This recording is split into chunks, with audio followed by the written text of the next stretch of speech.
Hello mga stories! Welcome back sa ating content and welcome back sa iyo, Fintech!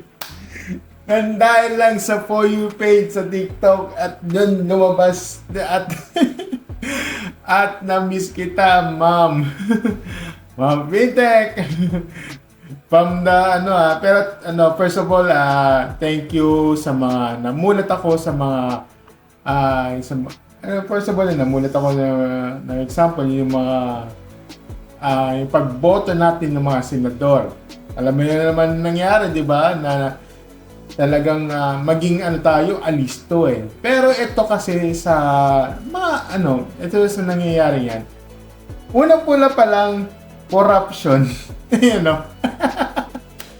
Yun, well, ito sinasabi ko sa inyo mga stories, no.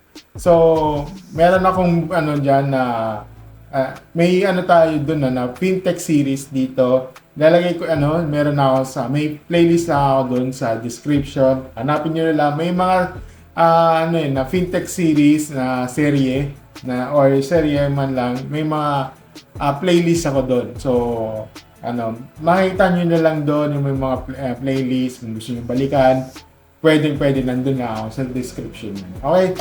Ngayon, ito, ang talakayin natin ito, tungkol ito sa mga, alam nyo na, alam nyo na, ano ba yung, tinutukoy ko dito. It's about, is about bakit kaya kayo nagsi-private yung accounts nyo? Bakit? Dahil ba doon? Daming yung mga nyo. Sige, pero anyway, sige, pakinggan natin ito. Ito galing kay Fintech Founder. Let's go! This is Mary Grace.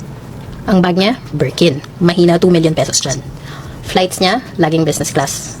Sasakyan niya, bagong sports car. Ito tayo. Yung bag natin, Jansport. Galing pang college.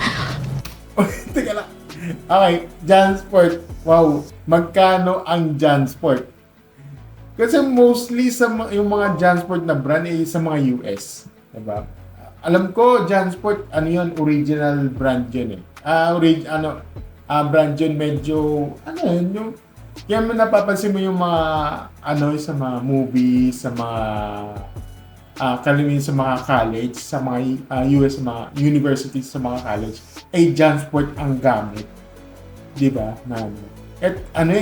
Tayo lang parang ordinary bag lang ganito. Pero yung sa kanya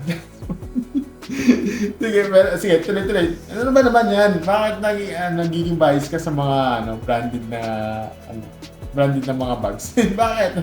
Sige, anyway, tuloy natin. Pag sweldo, nakakapag-angkas, grab. Pero pag hindi, tiis-tiis muna. Angkas. Wala akong issue doon. Okay, sige. Ingles, grabe, no? Angkas, pag kinulang, jeep na lang. Oo nga. Ay, nako. Sige. Ano ba? Okay. Walang problema doon. Okay. Ibang perspective yun eh. Yung yung sinasabi ko, yung oo nga naman. Sige, okay, natawa lang ako. Kasi yung perspective nito itong babae, business class, naka sports car, abang tayo naman isa naka Jansport, angkas, taxi. Angkas taxi. Pag kinulang, jeep na lang. Oo. Pero, totoo yun, okay? True to life, okay? That's a reality. True to life. Medyo natawa kasi ako eh. Sorry. Kasi nagiging perspective. Anyway, sige. Masyado akong defensive dito. Ano ba? Tuloy natin. Mag-jeep, tricycle, lakad. Sweldo na naman. Yung sweldo mo, tad ng tax. Yung bibilihin mo, lahat may tax. Kulang na lang, pati tax mo, may tax. Itong lahat na pinaghirapan natin, dugo, pawis, mapupunta kay naalala niyo ba siya? Ano ba? Yung pinaghirapan natin, parang tayong breadwinner dito eh. Di ba? Tayong breadwinner. Di ba? Lahat tayo breadwinner para sa isang prinsesa natin. Di ba? Para tayong tayo, binubuhay natin yan eh. Si yung prinsesa natin. Yung, yung prinsesa na from public tapos naging private yung account nila. Bakit? Ano meron? Ano ba? Tuloy naman. Maging seryoso naman tayo. Ano ba? Sige, tuloy. Andiyan pa rin siya. Si Eme ang tatay ni Mary Grace. Oh. Napakainit ng issue ngayon tungkol sa mga nepo babies, Okay. yung mamahaling gamit at napaka-lavish na lifestyle ng mga anak ng politicians. Kahit ako ang daming galit. At ang dami ding investigation.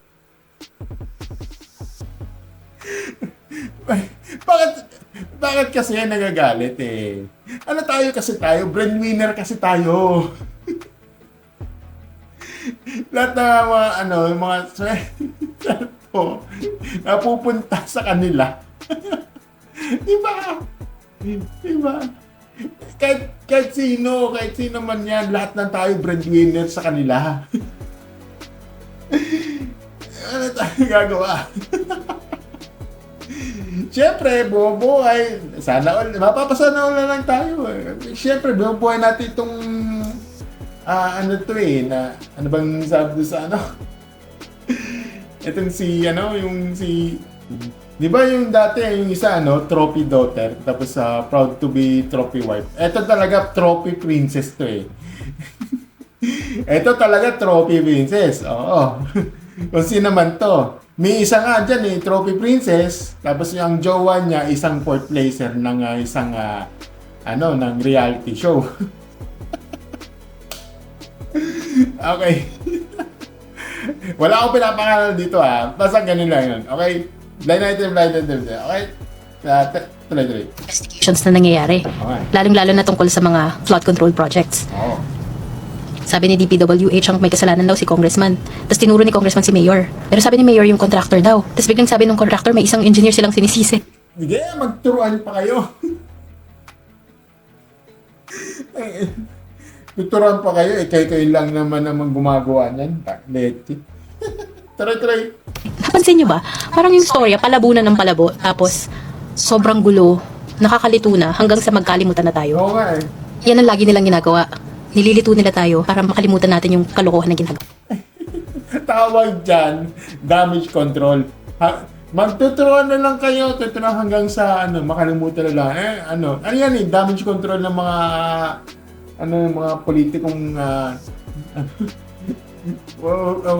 yung mga politikong eme dyan na kineme yung mga yan. Ano lang yan, turuan lang yan. Magkakaturuan na lang hanggang sa damage control na nila yan. Mga ganyang galawan nila yan. Ako, kayo lang naman ang gumagawa niyan. Kayo na naman ang niyan Tapos magtuturuan kayo, magiging defense mechanism ninyo yan. Kaya, tuloy. Ako. Nila. Ganyan din yung nangyari sa nawalang 15 billion ng PhilHealth. Sabi nila, ay nahanap na, ay asan? Wala, asan na? Ay, nahanap ko na sa tagal na yun, 2020 ba yun? 2019. Yung nawala.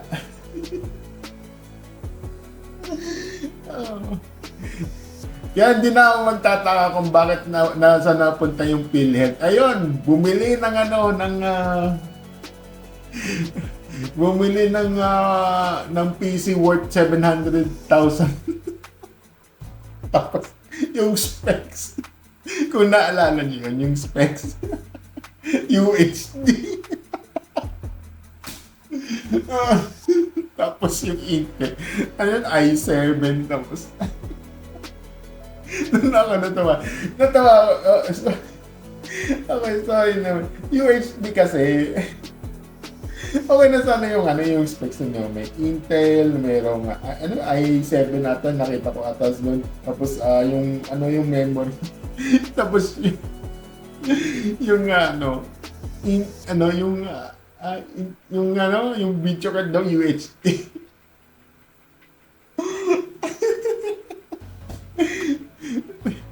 Hindi ko pagtatawanan kasi natawa lang ako. Bakit? Ako, ay, ano ako may background naman ako ng IT, okay? Ano ako, ano ako na sales technician ako dati. Kasi alam ko kasi yan. Di ba? Kaya ako natawa kasi bakit yan presyo? Diba yun? Kaya natatawa na ako.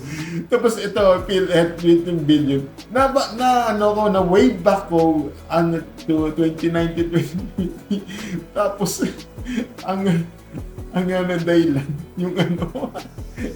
Kaya yung iba, kaya yung ano sa kata, winarak mo ko! Winarat na ninyo kami! Winarat na ninyo! Ang dangal ng DOH! Oh.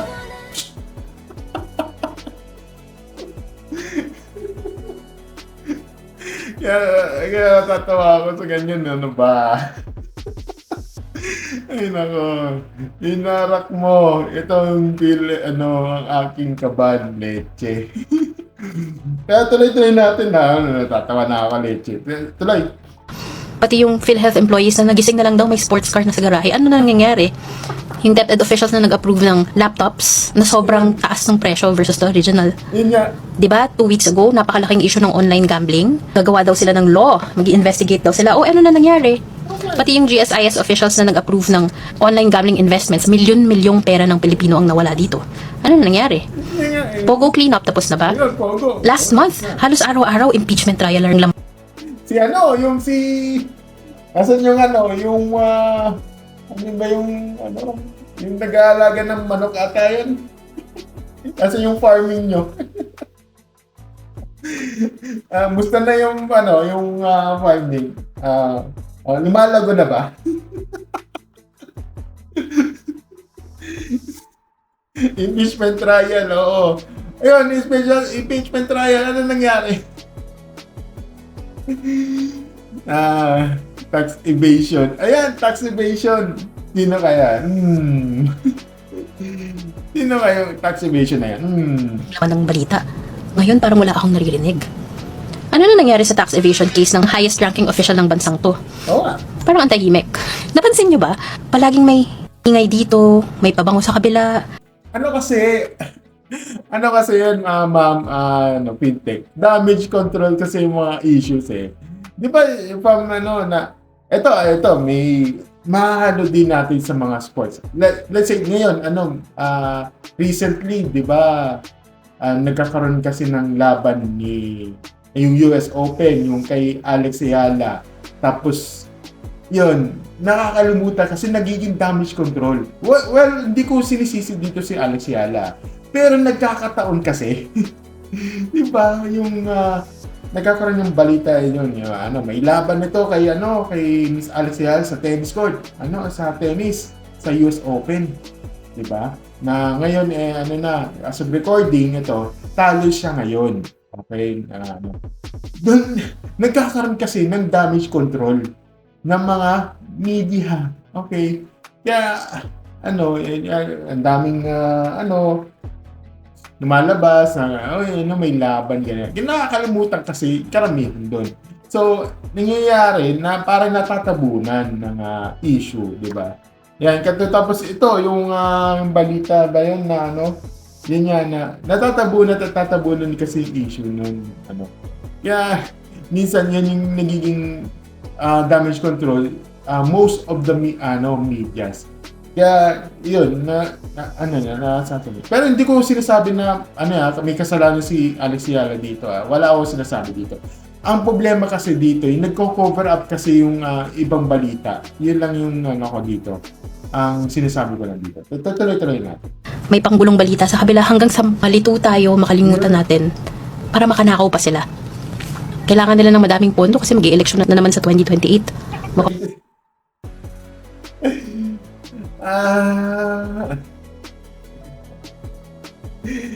Ay nako. Ba't kasi nito nilabas ni isang influencer na addict Ayoko magbanggit isang influencer na banggitin, nagsiwalat ng mga, parang labas niya yung bahulat ng mga officials. Meron daw yun mayroon siyang ano? Meron siyang may under ng isang mga content creators, ganito. Ito yung House of Representatives, tapos merong isang may kakibat daw dito ng senador. Tapos yung isang senador, may sangay din yung mga vloggers. Yung mga kilalang vloggers. may talagang nagbulgar dahil sa kanya. Ewan. Kaya ayoko magbanggit ng mga kasi ayokong madawit ako dyan. Okay? Ako yung nagre-react lang ako dito. Okay? Kasi, pero may karapatan ako mag-react dito. Dahil, as a taxpayer, kailangan may pakialam tayo. Ako rin. Taxpayer din ako. Okay? Kaya may karapatan din ako mag-react. No? Okay? Hindi kasi pwede yung porkit na taxpayer, tahimik na lang ako, ganito. Hindi pwede. Kailangan tayo magsalita para dyan. Okay? So, tuloy natin. Ang mahigpit ang magiging laban. Pero ang hindi nila alam, hindi na tayo magpapaloko. What? Pagod na tayo. Hindi tayo tanga. Kaya nga. I encourage you. Kaya kaya yung mga yung binoto natin nagiging matalino kasi tayo. Kaya yung mga yung sinasabi niya yung sa mga SWS, social weather station, hindi tayo nagniniwala. Kaya minsan may nagtaka yung ibang yung ibang researchers, bakit ang layo na accurate yung research nila sa binoto natin. 'Di ba? Ang layo, 'di ba? Kasi matalino na kasi tayo. Parang hindi tayo naniniwala sa mga SWS na yan, ganito yung mga survey na yan. Na yan parang kanya-kanya na kayong parang kanya-kanya na kayong mga ganyang research. Di ba? Iba-ibang na yan. Iba-ibang yan. Matalino na kasi tayo kaya ganyan. Yan, tuloy.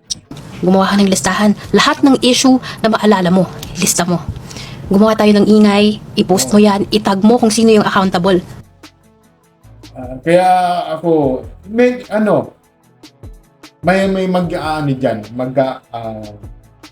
mag-against sa'yo dito. At baka may iba dyan na hindi mag-agree. Especially sa mga isang supporters dyan.